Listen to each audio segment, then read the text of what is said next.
Hello team, welcome to another ATP Geopolitics video with myself, Jonathan MS Pearce. Ukraine War news update, first part thereof for the 21st of October 2024. I am indubitably a dingbat due to setting a live stream on my other channel to discuss cults. And I just want to say, I'm sorry, I set it for the wrong day. It is for today. It is going to take place at 8 o'clock UK time in the evening on today, Monday. So if you want to come and listen to me talk to an expert about what cults are in the context of religion, he's a former Scientologist who is quite famous. He was right in the depths of Scientology, knew people like Tom Cruise and whatnot. I've spoken to him a couple of times before. I've used him as a source for a couple of articles I've written on Scientology. He's going to come and talk about cults, and it's going to be in the context of the election in the US at the moment, and we're going to be asking whether MAGA are a cult, and whether indeed, because other analysts are also saying this, other cult experts are saying that Donald Trump is a cult leader of sorts, if you look at the behaviour of the people that he in and who he is. Anyway, that was due to take place last night, and it didn't, because it shouldn't have been last night, it's tonight. So I'm so sorry for those who are waiting patiently in the live chat. Okay, we go to the Ukrainian general staff figures for the Russian losses for the day before. All the usual caveats apply, of course, and you can find them in the description to the video below. Now, Tim White says today sees the second highest daily losses for Russia ever recorded by Ukraine. So on the left-hand side, we have the record day on the 13th of May. So 13th of May was 1,714. You can see high numbers across the stats there. Broadly speaking, 31 tanks is absolutely insane on that day. Today, we have some really high numbers again. Armoured personnel vehicles, huge losses. Very high tank losses, and personnel losses are at a near record level. So today, we have 1,710 personnel lost. That is absolutely phenomenal. And it's, again, all of these days of stats, each day tells us a story, or perhaps tells us a story, especially when things spike. So what has been taking place? What does this represent? And I think the only interpretation is that the Russians are attacking as much as they possibly can here. They're throwing everything at the Ukrainians, and the Ukrainians are trying as hard as damn it to repel those attacks. It will be difficult. They will be losing ground. And I'll do my mapping update later. It'll be a 2-day map update to see whether that is the case. But I'm fairly sure the Ukrainians are losing ground across the front lines. But like I always say, it comes at an incredible cost for the Russians. The Russians and pro-Russian people will be, and doomers will be like, oh, woe is Ukraine. Oh, Russia are just, they are ceaselessly taking ground. It's never ending, never stops. But my goodness, you look at the losses they are incurring. Will this become some sort of a Pyrrhic victory? Will they culminate and have nothing left in the tank? Will that allow Ukraine to do something in return? Or do these grinding advances take their toll on the Ukrainians so much so that the Ukrainians are too exhausted to be able to counterattack? Nonetheless, the Russians have taken these huge, huge losses. 24 tanks is easily... well, that's not easily. It is about 3 times the daily average. We have 64 armoured personnel vehicles, infantry fighting vehicles, armoured personnel carriers, mine-resistant ambush protection vehicles, all those kind of infantry mobility vehicles. 64 lost in a single day is easily 3 times the daily average. Artillery systems, 24 of those lost in a single day, which is above the daily average, but not as high as we are used to seeing it. Anti-aircraft warfare systems, 1 of those was lost. 47 vehicles and fuel tanks and 3 pieces of special equipment. That's still fairly high, but not as high in the vehicles and fuel tanks category as we have seen it. But yeah, some incredible numbers there. And of course, when you go and look at Dell's daily stats that are also linked in the description below, you'll see on the data sheet that you'll have that in dark red there for the personnel losses, because that is very, very high. And that is going to be pushing those daily 7-day and monthly averages up. So at the moment, the mean average is almost at 700 now. Wow, that is a difference. What a difference a 6 months makes. a lot since October, but really, actually, not entirely. So since October of last year, when the Russians were attacking Avdiivka, we have seen an incredibly high number of vehicles and equipment lost. But it was really at the time that Kursk was attacked by Kharkiv was attacked by the Russians, that we saw these really high personnel numbers, consistently above 1,000 every single day. And then going up to 1,740 on that one particular day. We have at the moment a 7-day rolling average of 1,422. It's not the highest, but my goodness, it is close to. But we do have a record 30-day rolling average. So in other words, this is the worst 30 days the Russians have had for personnel losses since the beginning of the war in terms of the average lost over those 30 days. So we go to personnel losses here. We can see, and I know that my face is probably going to be right in the way of this. So let's see what I can. Oh, no, it's not. Yeah, I'm going to move me. Let's go full. Oh, my goodness. I'm dizzy. Okay. As you can see, there are certain spikes here. If we look at, let's make this a little bit bigger so I can see what the dates are. We have May here where it spikes, and I think this is where you see Kursk attack. Not the Kursk attack, sorry, Kharkiv attack, where the Russians attacked into those two sectors in the northern Kharkiv Oblast, and then they started taking really heavy losses there. The other kind of spike was here. This is where the orange trend line goes up there, and then actually comes down a little bit, and then goes up significantly here. What happens here? My guess is this is October, and this is where October 2023, and this is where the Russians attacked at Avdiivka, and you had Pokrovsk happening subsequently. Lo and behold, there you go, October. So that's your personnel losses spiking there and spiking there. This is what I talk about when I say these, a graph tells a story. Charts tell stories, data tells stories. And we can look at all of this data to kind of work out what was going on during these times. Now, in this time, what happened here? Why did we have fewer Russian losses? This was a Ukrainian counterattack. So when the Ukrainians go on the attack, the Ukrainians lose more. Attacking, the nature of the beast is that when you attack, you attrite your own forces more. The other side is dug in. They're in trenches. They're in dugouts. You're attacking them. You're just opening yourself up to be attrited by minefields and ATGMs and helicopters and close air support and aviation in terms of guided glide bombs. And of course, artillery, mortars, small arms fire, etc., etc. So the Ukrainians attack here, the Russian losses go down. But before that, they were creeping up and up as the Ukrainians were getting better and better at defending. And then you had Avdiivka that really starts sending the trend line up, and it hasn't really changed since then. That trend line, it has remained in that upward trajectory. There you go. So that orange dotted line, you might not be able to see it that clearly, goes up, and then it's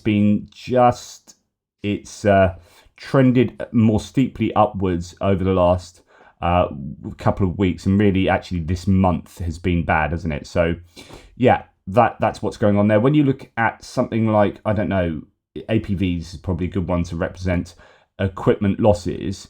Let's look at these spikes. You have some really heavy spikes here, 120 lost in a single day. What was that? That was the infamous attacks at Avdiivka, where they were losing stupendous amounts of equipment. Then they started using aviation and the guided glide bombs, and that was a real big changer. And they didn't need to attack so much with vehicles, although they continued to do so. You had Novomykhailivka and other places around here where they were losing. Novomykhailivka, they lost, I remember one of the stats was 314 vehicles around there, but that went up. So I don't know, 350 vehicles just around that one small village or town.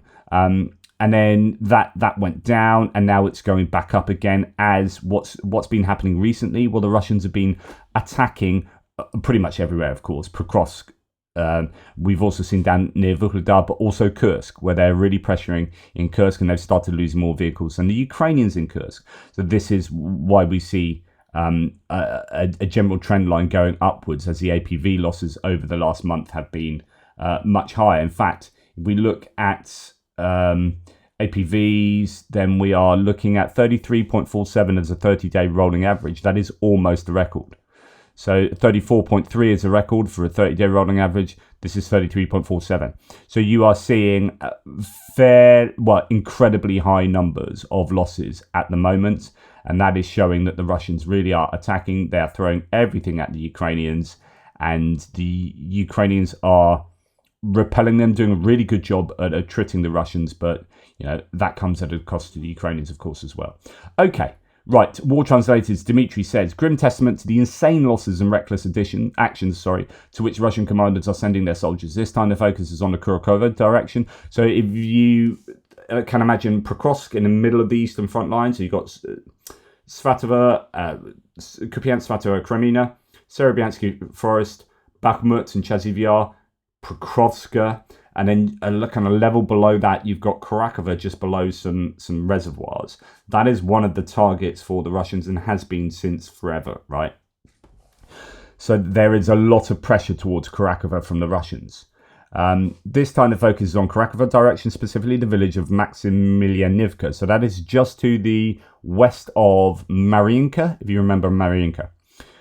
So that is in between Mariinka and Karakovo, which was recently captured by Russian forces. Servicemen from the 174th Separate Reconnaissance Battalion of the 150th Motorized Rifle Division reported being forcibly reassigned to the 102nd Regiment without their consent. The commander warned them that he would, quote, kill them all, send them to their deaths, personally nullify them, weld them up in an armoured personnel carrier and send them to Karakovo.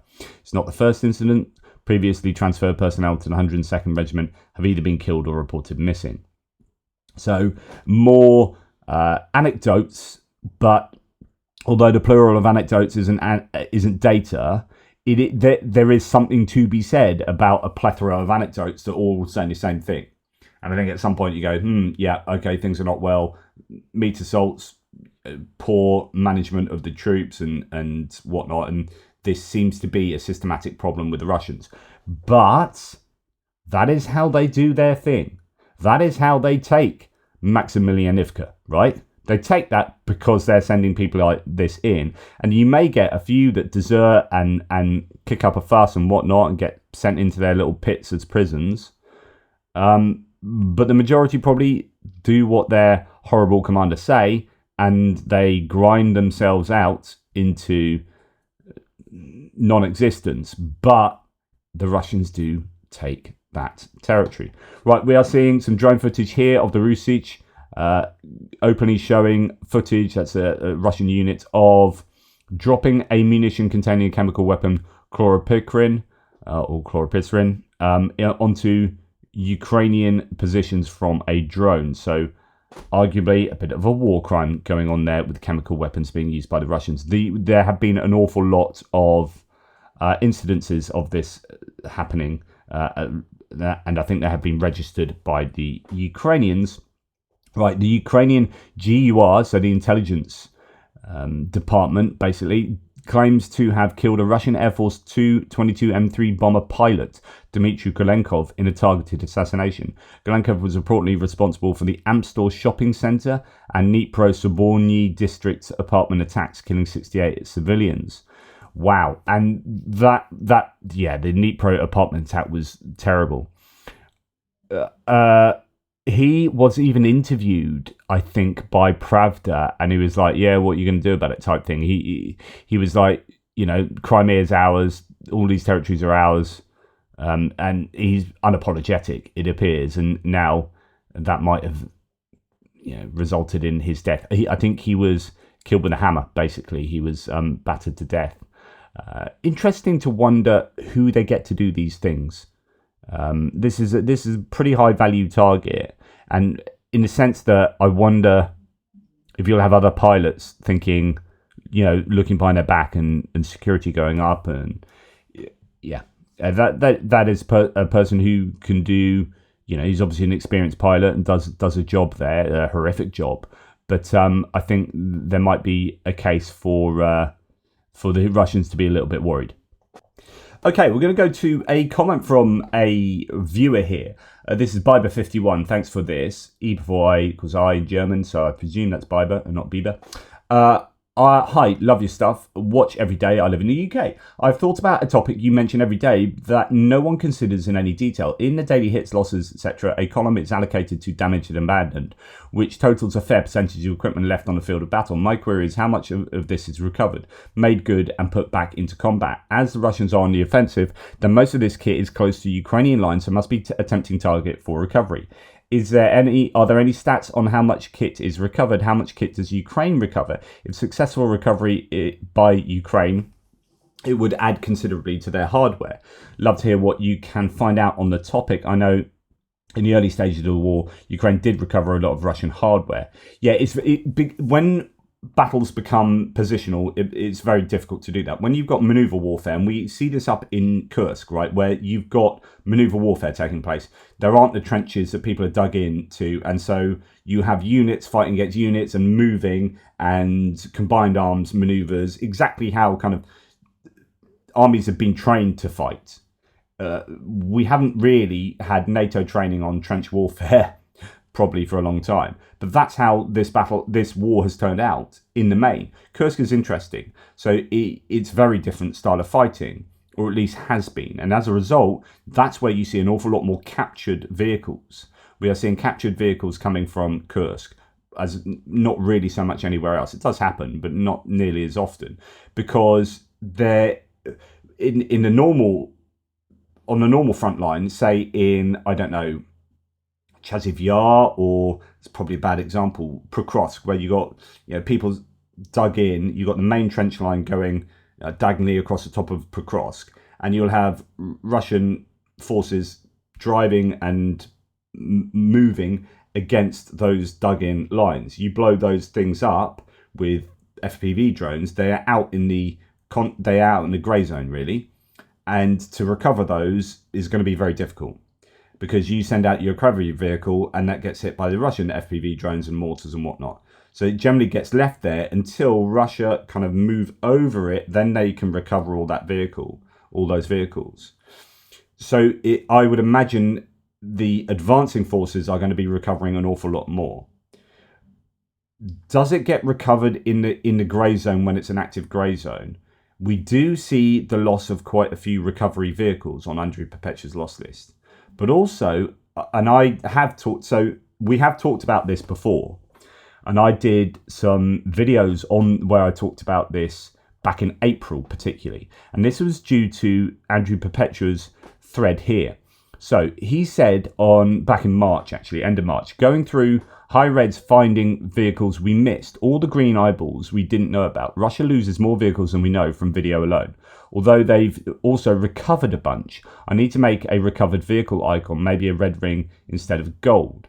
Now, these were recovered, he said. So what happened is you look at these videos, see these geolocations of equipment, and then you look at satellite imagery and you can find more. But it's generally low-res satellite imagery. And when you use high-res satellite imagery, you end up finding even more. But what's interesting is when you look at satellite imagery of the same place, but like a few weeks later, and it's still fighting going on there, and you realize that all these ones you geolocated previously are now no longer there. So Andrew was saying, I keep finding more. At the first pass on a high-res image, probably need to look at a dozen more times to find everything. I found 52 new destroyed vehicles and fixed coordinates on everything. Now everything is perfectly located. So in this area, we had 102 vehicles. Of those, 4 dots were one vehicle, 3 dots were one vehicle, and 2 dots were one vehicle. So they had 96 duplicates, but 96 vehicles were in this one satellite image area.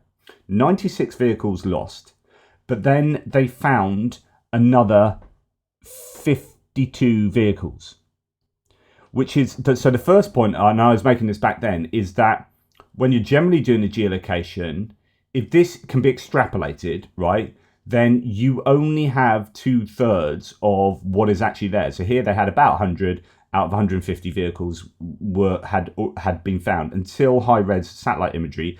Then you find another, well, in that case, it's actually another 50% on top of that, which gives you 2/3 out of the whole. right? So 150 as a whole, they had 100. Okay, initially. So that's interesting in and of itself, is that, oh my goodness, there are probably an awful lot more vehicles destroyed out there and abandoned and damaged that we give credit for their being. So that's the first thing. Can you extrapolate that across the front line? Probably.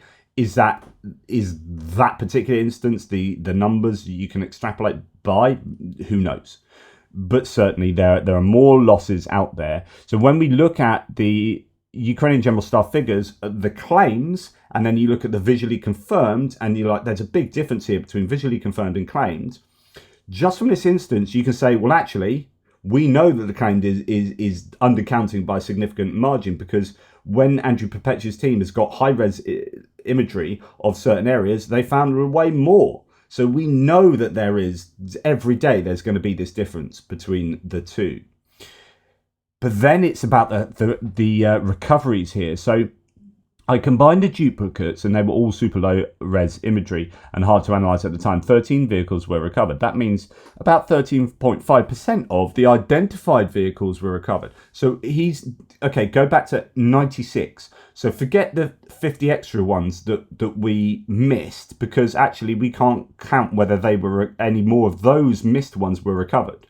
So all we can do is look at the 96 and see of those original 96 that we saw from video and low-res imagery.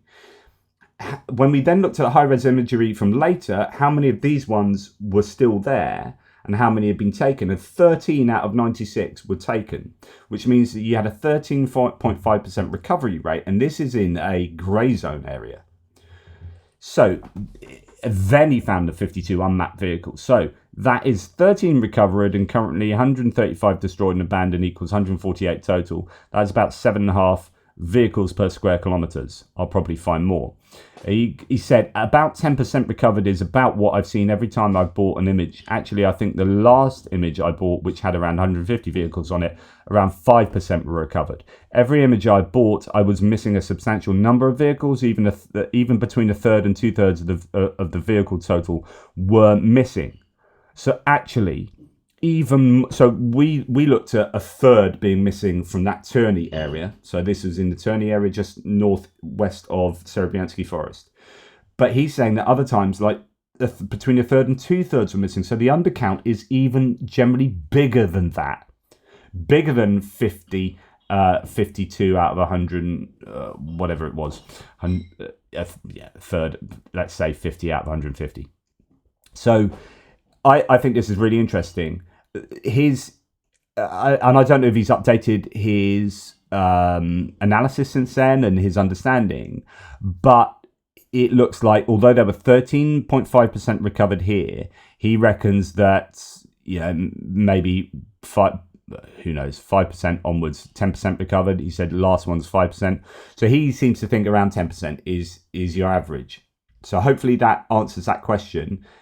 Really good question. We have talked about it before, but of course, not all of you have seen 100% of my videos, which is why I often need to repeat myself.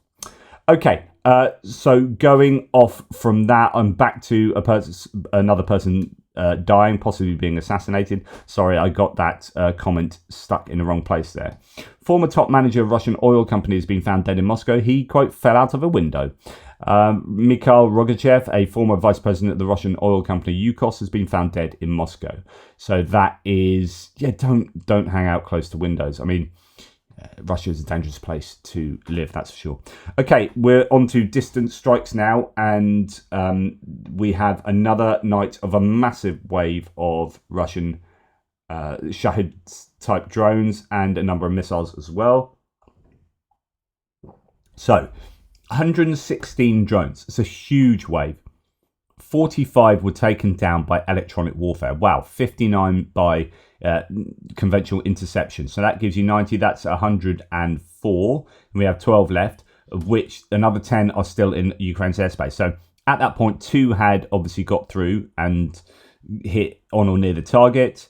And there were 10 more still to be sorted out. But if they shot all 10 of them down, that would only leave 2. If all 10 got through, that leave 12. Either way, that's really good statistics for a wave of 116 drones. This is absolutely incredible.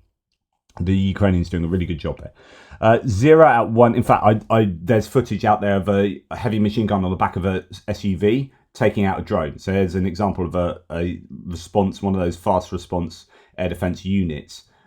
Low tech stuff. I mean, this is heavy machine gun with tracer bullets on the back of a back of a ute doing what they do. So you don't need your high end air defense interceptors, your missiles and whatnot for these Shaheds.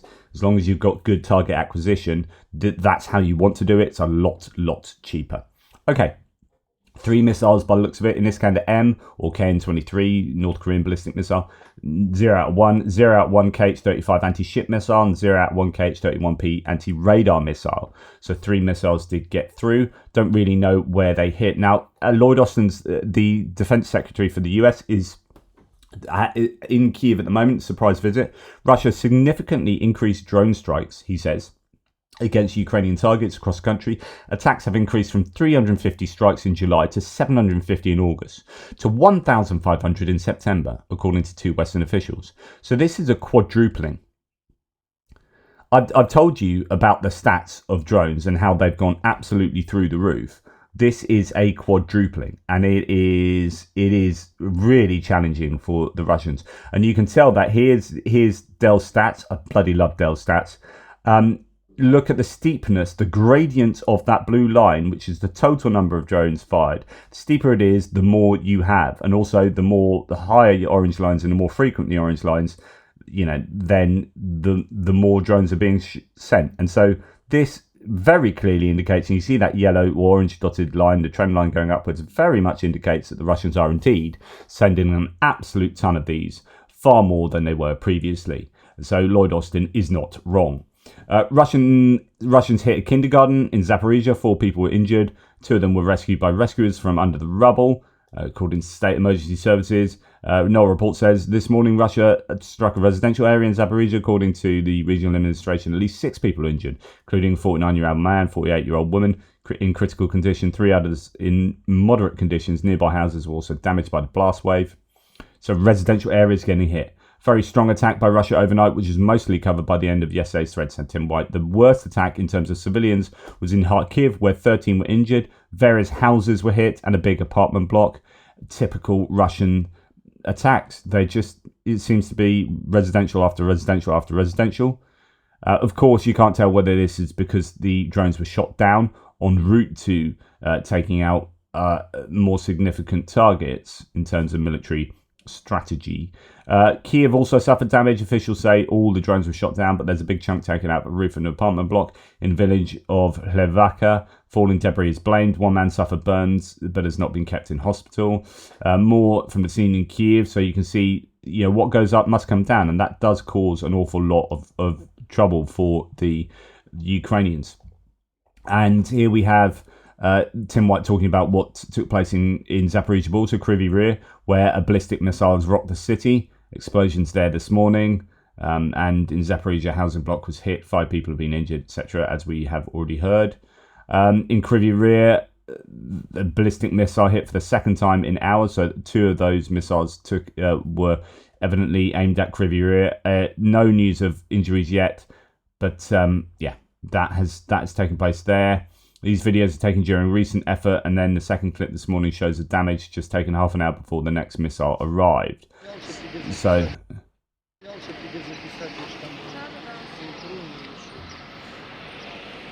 luckily that appears to have landed in, not on humans, in between blocks there. So that's I guess good news from that point of view, but it just shows that the Russians are continuing to attack residential areas. Right, significant fire at the Ukrainian city of Odessa. Now, this isn't from last night, but the previous night, but just to, make sure that we're not missing stuff.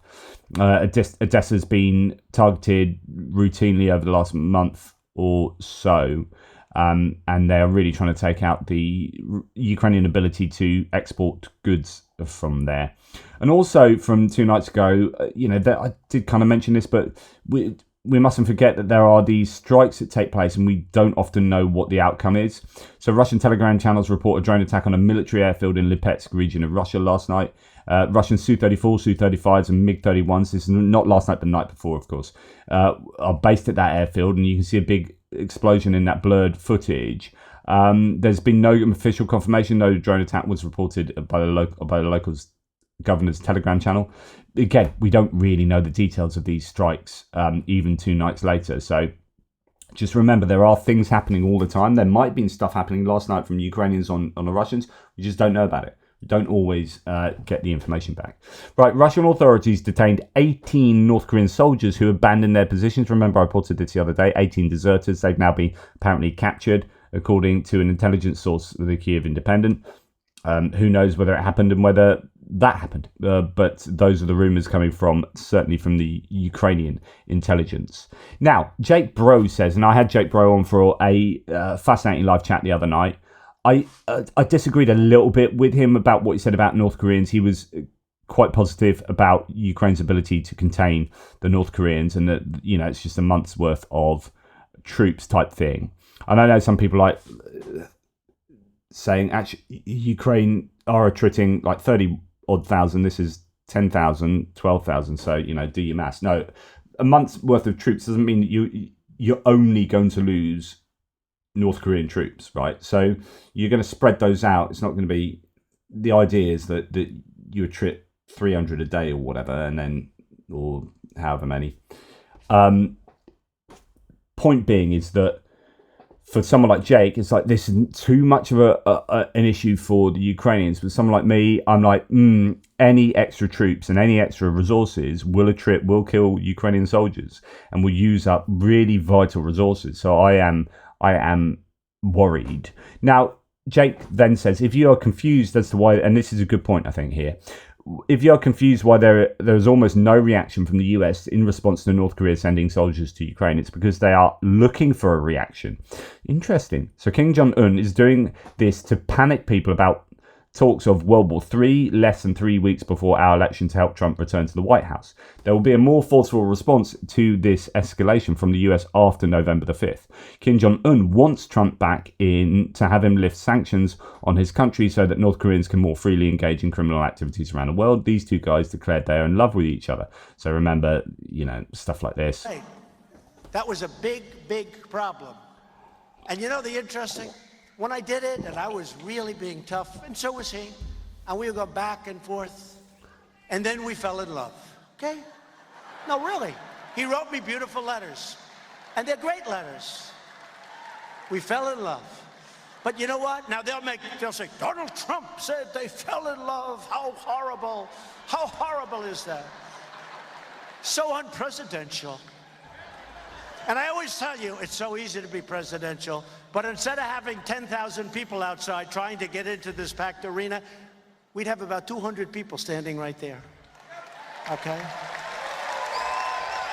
I'm not sure that explains why he's talking about falling in love with Kim Jong-un. The point it's saying that is, it gives you some sense of why there might be a muted reaction to North Korean troops in Ukraine or in Russia ready to fight against Ukraine, because actually that kind of reaction is exactly what North Korea might well want, because they want to upturn the apple cart in this US election to get their preferred candidate elected. Okay, Lviv Mayor Andriy Sadovyi has mentioned that discussions are underway about possibly reopening Lviv airport. So Lviv is on the western side of Ukraine, and that might be quite sensible. I think that could be a good idea. Quote, there are many airports in Ukraine, and I believe that during the war, in at least one of them should be operational, he emphasized. Because the only way of really getting in to Ukraine is by rail through Poland generally. And this just gives you another option. Okay, Hurricane Helene, this is a sad story here. Hurricane Helene killed a family of Ukrainians who had moved from Kherson to the United States to escape the war. A search team found the bodies of Anastasia and her husband Dmitro Segen. The search for the 13-year-old son Yevhen and his grandmother Tatiana continues. How sad is that? So a family of 4 perished, it appears, in the hurricane that struck the US sort of Florida, North Carolina area. That was the first one that struck. So to give you a more positive end to the video, Ukrainian doggy daddy comes home from crushing barbaric Russians at the front, says Jay in Kyiv. But this is a nice little video to warm your coffers. And obviously I'll get a copyright infringement, so I'll just give you dog going absolutely nuts at your man here. Loving it. And then his girlfriend there. And then the dog's still there, trying to have a go, trying to get involved. That's lovely, isn't it? Anyway, there's me fighting with the music again, in typical fashion. Anyway, I thought that's a nice way to end the video. You guys take care, and I'll speak to you soon.